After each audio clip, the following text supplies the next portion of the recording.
আপনারা জানেন রাজ্যে রয়েছেন কেন্দ্রীয় স্বরাষ্ট্রমন্ত্রী অমিত শাহ। সফরের শেষ দিনেও তার কিন্তু একাধিক কর্মসূচি রয়েছে। দলীয় সাংসদ এবং বিধায়কদের নিয়ে বৈঠক কেন্দ্রীয় স্বরাষ্ট্রমন্ত্রী, এবং সেই বৈঠকে অন্যান্যদের সঙ্গে হাজির হয়েছেন প্রাক্তন রাজ্য বিজেপি সভাপতি এবং মেদিনীপুরের প্রাক্তন সাংসদ দিলীপ ঘোষ। দেখতে পাচ্ছেন বৈঠকে যোগ দিতে দিলীপ ঘোষ তিনি প্রবেশ করছেন হোটেলে। আমাদের প্রতিনিধি শিবাশিস মৌলিক সরাসরি রয়েছেন আমাদের সঙ্গে। শিবাশিস, দিলীপ ঘোষ যাকে সাম্প্রতিক সময় কেন্দ্রীয় নেতৃত্বে সেটা সভা হোক বা কোনো বৈঠক তাতে হাজির হতে দেখা যায়নি, সেই দিলীপ ঘোষ এবার অমিত শাহের বৈঠকে। একদমই তাই। দেখো, শুরুতে তোমায় বলে রাখি অনসয়া, যে গত কয়েক মাস ধরে, গত এপ্রিল মাসের পর থেকে কার্যত দিলীপ ঘোষকে দেখা যাচ্ছিল কেবলমাত্র কয়েকটি দলীয় কর্মসূচিতে, যা পথসভা বা মিছিলে। কিন্তু সাংগঠনিক বৈঠকে বা কেন্দ্রীয় নেতৃত্বের সঙ্গে কোনো বৈঠক, কেন্দ্রীয় নেতৃত্বের কোনো জনসভা, সেখানে কিন্তু ব্রাত্য হিসেবেই ছিলেন দিলীপ ঘোষ। কখনো তাকে আমন্ত্রণ দেওয়া হয়নি, কখনো বা দিলীপ ঘোষের তরফ থেকে জানা গিয়েছে তিনি দিল্লিতে কোনো কাজে ব্যস্ত হয়ে পড়ায় আসতে পারেননি। সেখানে অমিত শাহের কর্মসূচিতে আমরা জানি সোমবার থেকে অমিত শাহ এখানে রয়েছেন, মঙ্গলবার বিজেপির কোর কমিটির বৈঠক হয়েছে এবং আজ বুধবার সাংসদ বিধায়কদের যে বৈঠক, অলটিয়ারে যে বৈঠক একটু পরে শুরু হবে, সেখানে যোগ দিতে এলেন কিন্তু দিলীপ ঘোষ। গতকালকে যে বিজেপির কোর কমিটির বৈঠক, সেখানে কিন্তু দিলীপ ঘোষের উপস্থিত হওয়ার কথা ছিল, কিন্তু সেখানে দিলীপ ঘোষের অনুপস্থিতি ছিল। আজ কিন্তু দেখা গেল মেদিনীপুরের প্রাক্তন সাংসদ হিসেবে দিলীপ ঘোষ উপস্থিত হয়েছেন। এখানে অনেকগুলো দিক রয়েছে। ন্যাশনাল লাইব্রেরিতে আমরা জানি যে বিজেপি কর্মীদের যে সম্মেলন ছিল, সেখানেও কিন্তু একমাত্র চোখে পড়ার মতো অনুপস্থিতি ছিল দিলীপ ঘোষের। সেদিন তিনি ছিলেন সিঙ্গুরে বিজেপিরই কর্মসূচিতে। এর মধ্যে গত রবিবার তিনি ছিলেন খড়গপুরে বিজেপির পথসভাতে। কিন্তু সামগ্রিকভাবে রাজ্য বিজেপির সাথে কোথাও একটা দূরত্ব তৈরি হচ্ছিল দিলীপ ঘোষের। কালকে কোর কমিটির বৈঠকের পর অমিত শাহের সঙ্গে বিজেপির যে কোর কমিটির বৈঠক হয়, তারপরে কিন্তু নতুন করে আলোচনা শুরু হয় এবং যেমনটা বিজেপি সূত্রে জানা যাচ্ছে, তারপরে কিন্তু দিলীপ ঘোষকে আমন্ত্রণ জানানো হয় বিশেষভাবে আজকের সভায় উপস্থিত হওয়ার জন্য। অন্যদিকে আরেকটা মত উঠে আসছে, লকেট চট্টোপাধ্যায়, অর্জুন সিং, নিশীথ প্রামাণিক, দিলীপ ঘোষ, যারা 2019-এ জয়ী হলেও 2024-এ যারা পরাজিত হয়েছেন, সেই প্রাক্তন সাংসদরা, তাদেরকে কিন্তু আমন্ত্রণ জানানো হয়েছে আজকের বৈঠকে। মনে করা হচ্ছে 2026-এর যে বিধানসভা ভোট, তাতে তারা সম্ভাব্য প্রার্থী হতে চলেছেন এবং সে কারণেই আজকের যে বিধায়কদের বৈঠক, যেখানে সাংসদরা উপস্থিত থাকবেন, তাতে প্রাক্তন সাংসদদেরও ডাকা হয়েছে, যাতে তারা 26-এ বিজেপি টিকিটে জয়ী হয়ে বিধায়ক হতে পারেন, যে চেষ্টা চলছে বিজেপির তরফ থেকে। শিবাশির সঙ্গে থাকুন। নতুন বছরে ফের রাজ্যে আসছেন প্রধানমন্ত্রী, যেটা জানা যাচ্ছে 18ই জানুয়ারি মালদায় সভা করতে পারেন প্রধানমন্ত্রী নরেন্দ্র মোদী। পশ্চিমবঙ্গ বিজেপির পক্ষ থেকে আবেদনও জানানো হয়েছে। শিবাশিস মৌলিক, প্রধানমন্ত্রীর এই সফরসূচি সম্পর্কে আরো জানাবেন। শিবাশিস। দেখো অংশ, আমরা আগেই বলেছি যে সার্বিকভাবে এমসিসি লাগু হওয়ার আগে কিন্তু 10টি জনসভার জন্য প্রধানমন্ত্রী 10টি জনসভার জন্য আবেদন করা হয়েছিল।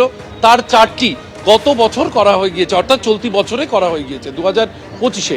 সেই সময় দাঁড়িয়ে 2026-এ কিন্তু আমরা জানি যে ইতিমধ্যেই যেভাবে অমিত শাহ আসছেন বা নরেন্দ্র মোদী আসছেন, যেভাবে বঙ্গ বিজেপির প্রস্তুতি চলছে, সেক্ষেত্রে নরেন্দ্র মোদী 2026-এর শুরুতেই কিন্তু নরেন্দ্র মোদী তিনি আবার সভা করতে পশ্চিমবঙ্গে আসছেন, এমনটাই জানা যাচ্ছে। 18 জানুয়ারি মালদা সভার জন্য বেছে নেওয়া হয়েছে নরেন্দ্র মোদীর সভার জন্য।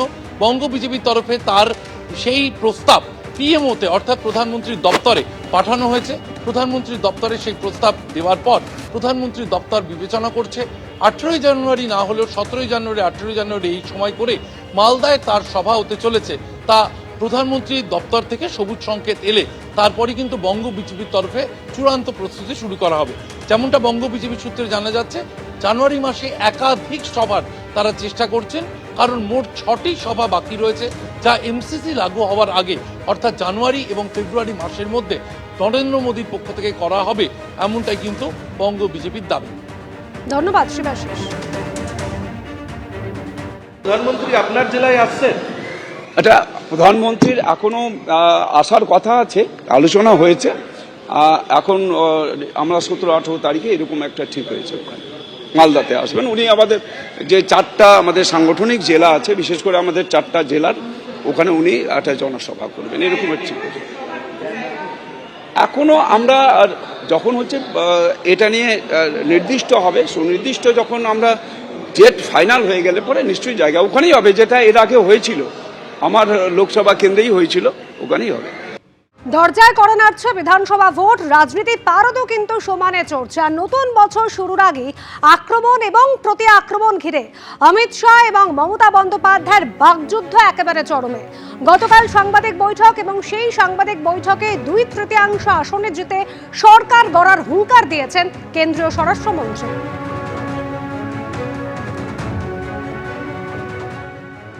बंगाल की जनता को मैं विनती करता हूं कि मोदी जी के नेतृत्व में पूर्ण बहुमत की, प्रचंड बहुमत की एक भारतीय जनता पार्टी की सरकार बनाइए।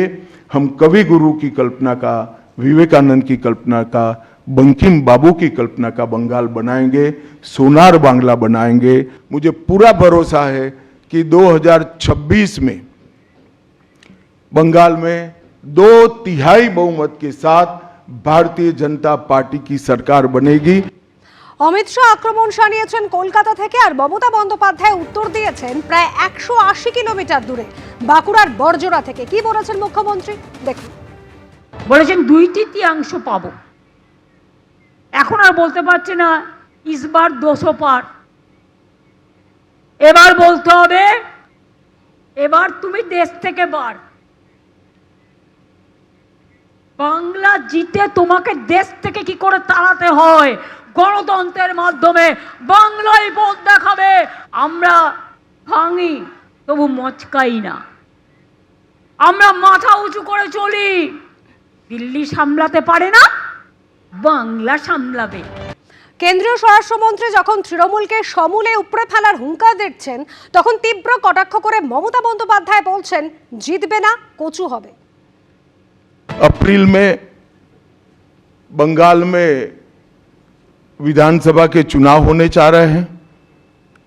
भय, भ्रष्टाचार, कुशासन और घुसपैठ की जगह विरासत, विकास और गरीब कल्याण की एक मजबूत सरकार बनाने का बंगाल की जनता का संकल्प बंगाल में जहां पर भी जाते हैं वहां दिखाई पड़ता है।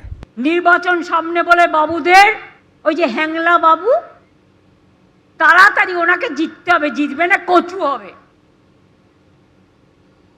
জিতবে না ঘেচু হবে। বল যা ঘেচুর ইংরেজি জিজ্ঞেস কর, বাংলা ওয়ার্ড, আগে বাংলা ভাষা শেখ। এগুলো বাংলার word, typical type of word. ঘেচু হবে, কচুন্ন ইংরেজি জানবে, ঘেচুর ইংরেজি কি বের করো।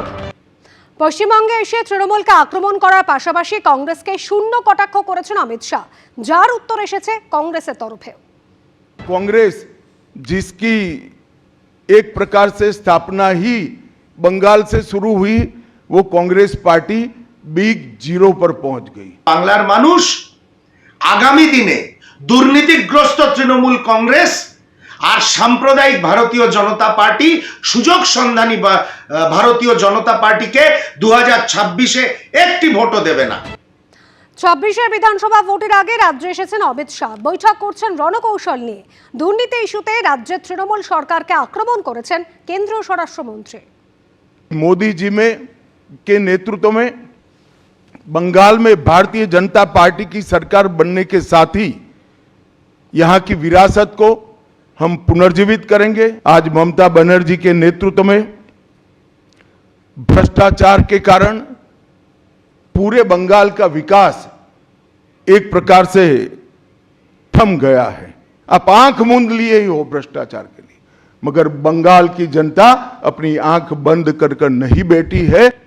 পাল্টা এসআইআর আবহে আবার অমিত শাহের পদত্যাগ দাবি করেছেন মমতা বন্দ্যোপাধ্যায়। এসআইআর মানে সর্বনাশ। তুমি এসআইআর করতে 2 মাস টাইম নিলে, আর বাদ দিতে 1.5 কোটি লোককে 1.5 দিন টাইম নিলে। এটা বড় কেলেঙ্কারি। ভ্রষ্টাচারী হোম মিনিস্টার, রিজাইন করো, ইউ মাস্ট রিজাইন। তোমার পদত্যাগ চাই। তা নাহলে ভারতবর্ষের মানুষ তোমাকে পদচ্যুত করবে। অমিত শাহের সঙ্গে দুর্যোধন দুঃশাসনের তুলনা টেনেও আক্রমণ শানিয়েছেন মমতা বন্দ্যোপাধ্যায়। इस बार कितना होगा? আজকে নাকি বলেছেন দুঃশাসন বাবুদা দুই চোখে, এক চোখে দুর্যোধন আর এক চোখে দুঃশাসন। যতদিন বাঁচবো এই দুরাচারীদের বিরুদ্ধে লড়বো, এই শকুনি মামাদের বিরুদ্ধে লড়বো, এই দুর্যোধনদের বিরুদ্ধে লড়বো, এই দুঃশাসনদের বিরুদ্ধে লড়বো। অমিত শাহকে মুখ্যমন্ত্রী আক্রমণ, আর সেই আক্রমণের জবাব দিয়েছে বিজেপিও। মানুষ জানে কে দুর্যোধন কে দুঃশাসন, কোথায় দুর্যোধনরা রয়েছেন, কোন পরিবারে তারা থাকেন, কালীঘাটে কোথায় দুর্যোধন দুঃশাসনদের বাস, পশ্চিমবঙ্গের মানুষ হাড়ে হাড়ে জানেন। এবং ধৃতরাষ্ট্রটি কে সেটা না জানলেও গান্ধারী কে সেটা কিন্তু পশ্চিমবঙ্গের মানুষ খুব ভালো করে জানে। এবিপি আনন্দ, এগিয়ে থাকে, এগিয়ে রাখে।